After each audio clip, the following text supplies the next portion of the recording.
Hello, friend. If you are receiving this voice message, it's because you are part of the people who asked about my meditation retreat in Thailand, and I'm currently broadcasting to you from my hotel room in Chiang Mai. Yay! So, how was the retreat? So, I went on a 3-day meditation retreat at this center called Pae Pae. In the middle of the forest in Thailand, next to this small village. It was really, really cool. So I went there with very high expectations for myself, really. I wanted to be silent for 3 days, so wear a silent badge. I wanted to turn off my phone completely, cut off all communication with the outside world, go vegetarian, although that's not too challenging for me, but another thing, only have 2 meals a day like the monks do, and really just focus inwards. Don't read any new information, really. Don't read a novel, really just journal, experience, meditate. So I did that for the first 24 hours. And it was quite challenging because it's not a silent retreat, so it's an option. And some people were talking around me, other people were on their phones. And so that made it more difficult in a way because it was extra self-discipline that I had to implement. At first, I was quite happy to do it because I had so many social interactions before and I wanted to kind of have a bit more time for myself. But it kind of got more difficult as time went by. And so in terms of the retreat itself, so it is a meditation center where you have monks who follow sort of kind of Buddhism who live there. The monks are not necessarily Thai. They can be from all over the world. There was a Japanese monk, a British monk, Australian monk, for example. And they follow the specific practices and chant different mantras in Pali, which is the historic sort of Thai language. So part of the schedule was that at 5:30 a.m. in the morning, we could join them for a meditation for an hour, followed by what they call the alms round, where they go and collect food. So to talk a bit more about the meditation, what was quite strange is that, for example, it's still quite backwards in their ways. So the women had to sit on the left and the men on the right side of the room. You are not allowed to point your feet at the Buddha. That's a big no-no. Also, we all had to wear these white long outfits. So long white trousers, long white tops. So it was not too bad because it was kind of raining and not too hot. But today was sunny and really, really hot. And I was so happy that I was getting out of these clothes. The monks obviously wear these robes, so their robes are orange for the Thai monks. And the women sit on the left, the men on the right. And then we also have to, as women, put an extra white cloth across our legs so that we don't provoke the monks, which again is a bit stupid because monks might be gay. Who knows? And also all they can see are our ankles. So, don't want to provoke anyone with our ankles, do we? And we're wearing trousers. So that was interesting. And then you have to bow 3 times to the Buddha and you bow 3 times to the monks. So really interesting stuff. And then there was a lot of chanting. And then you go into the meditation practice, which was obviously what we were here for. They gave us 3 books, which were really, really good, which teach you how to meditate and really short, but very concise to the point. So I'd highly recommend those books. If you would like to know, I can share more info. And really meditation is about choosing that object of concentration, whether that is visualization, a mantra, or finding the center of your body. So we really focused on that. And I had never meditated for over half an hour before, so it was quite challenging, especially with my posture and my knees, to stay in the posture for that period of time. But anyway, after the morning meditation, we then at 6:30 a.m. would join the monks on an alms round, which is where the monks would walk around the village and collect food from the villagers.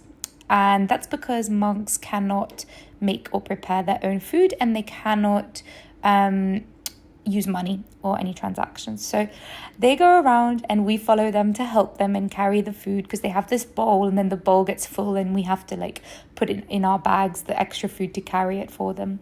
And so also as a woman, you have to keep your distance from the monk. You shouldn't be too close to the monk, which is also quite strange. So anyway, we go around the village. Again, I can share pictures and videos.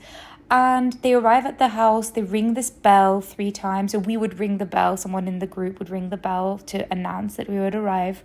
And the Thai person would come outside, usually a woman with a basket, and she would then give the food offering to the monks. And then she would take off her shoes, kneel on the ground, and start to pour water on the ground. And I think that's a question of purification. And the monks would give a blessing. So whilst the monks are giving a blessing, we are behind the monks, kneeling down as well, which is really uncomfortable to do repeatedly over and over again. But what was really interesting was to go from house to house and see how people lived and see what type of offerings they would give to the monks. And then we would go back to the center, and the monks would thank us for helping them with the rounds, because obviously they can't eat unless people give them donations, and so they thank you for the generosity. And we would go to the canteen, and then there would be a table just for the monks' food and a table for the lay people, so us, other people's food. And so we would then bow at the table of the monks where all of their food is, holding onto the table, and then each person would put a hand on each other's shoulder, so we're all connected to the table and the food of the monks. And then the monks would again do a prayer and a blessing and thank us lay people for the food offerings. We'll then sit down at the table and wait for again another blessing, and then after that we would be allowed to eat.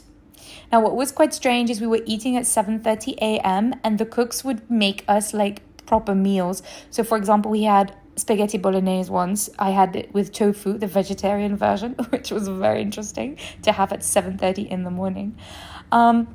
We would then have some free time, and then we would have another meditation and a talk with a monk at 10 a.m. That was interesting because they would tell us a bit more about meditation practices. We would meditate again. And then at 11:30, we would have lunch. And why would we have lunch so early is because monks do not eat after 12, after midday. So we wouldn't have to make sure that they eat before 12. And then they don't eat until the next day at 7:30 a.m. And the food that they eat is really just to give them enough energy to meditate and to be able to study and read the different scriptures that they have. So really interesting stuff. So the afternoons would be free. We would walk around, meditate. I would do some yoga and stuff like that. There were really cool different tree houses and things, so that was cool. And then in the evening, you're not supposed to eat. Oh, you'd have a 6:30 p.m. meditation for another hour. So the first 24 hours, I didn't have dinner. I didn't talk to anyone. I didn't turn on my phone. I didn't read anything except the meditation book on how to meditate. And I got excessively bored. And it was good to be bored and to start journaling and writing about it. And then I realized that I was miserable because I didn't have any social interaction. And I started wondering if you, my friends, were even messaging me or even cared, which was crazy. And then I started thinking about how my ego played into this and that I wanted to get the perfect meditation experience, which is stupid because actually each experience is unique. And so I realized that actually it didn't have to be perfect the way I thought it was perfect. And being on your phone a little bit is not necessarily a bad thing. And I went from 100% to 0% interaction, which is way too extreme in a way. So I thought, okay, what can I do to make this better? So I turned on my phone. I read the messages from you lovely people, which was great. I didn't necessarily feel the need to respond. I didn't go on social media, but I saw the messages from friends, which made me feel better. And then I went for dinner with everyone so that I had that social interaction, and that was really nice. And I got to actually share my experience of meditation and with people who are less experienced with meditation and yoga, my perspective on things as well, and have that sharing moment. And I had such a cool moment talking to this guy who had never done yoga before, and I was telling him about it and about the philosophy and everything. And he looked at me and he said, "Oh, wow, you're such a good yoga teacher," which is crazy because I didn't even teach him any like physical yoga. It was all philosophical. So that was a great moment. And then so the next days during the retreat, it was a lot easier because I was kinder to myself, which is what we practice with yoga, is be kind. And also with meditation, when your mind drifts, be kind and bring it back gently to the point of concentration. So all in all, it was a really cool experience. I would recommend it. It was a great way to switch off and also just take time for myself. I did do a lot of journaling and reflecting and reading, which was great. The center itself, I had a single room to myself. The bed was very uncomfortable. I can show you a picture of this, but that's also part of the practice. They don't want your bed to be too comfortable so you can wake up easily and meditate. Trust me, it works.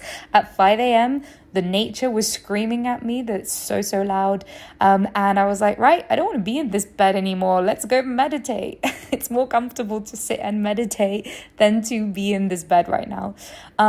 But it's a big center and they do run structured meditation retreats. But then there's a lot more people. Like I saw in June, they have over 60 people attending. And I think that would be too many people. So my recommendation would be go off cycle when it's like a free meditation and you can just join the monks when you want. It's a very unique and interesting experience.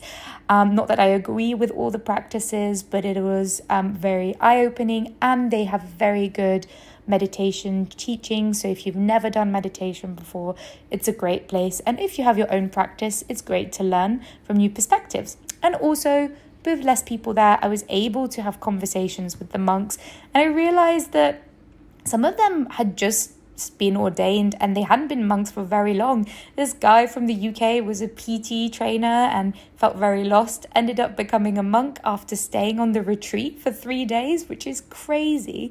And he seemed so happy. And he said that he'd been back in the UK for a few months, and for him it was a lot of suffering. So meditation is to help still the mind and effectively eradicate or ease your suffering. And he was like, yeah, when I was back in the UK, it was all suffering. And I said to him, but isn't your meditation practice supposed to help you in managing your day-to-day outside of, being in an idyllic place like this? And he said, yes, it is supposed to help you. But for me at this point, it was too difficult. And so he's come back to Pae Pae, to Thailand, in this forest, to be in this forest because that's his happy place. So again, just shows even the monks, they're people, they have the struggles, but they dedicate their lives now to this practice, which is really interesting too. So anyway, I hope you enjoyed this podcast. Follow me for more, and you can stream this on many different platforms. And I'm joking, just WhatsApp. But hope you enjoyed this voice message. Very interesting. Let me know if you have any questions, and I'll be back with more.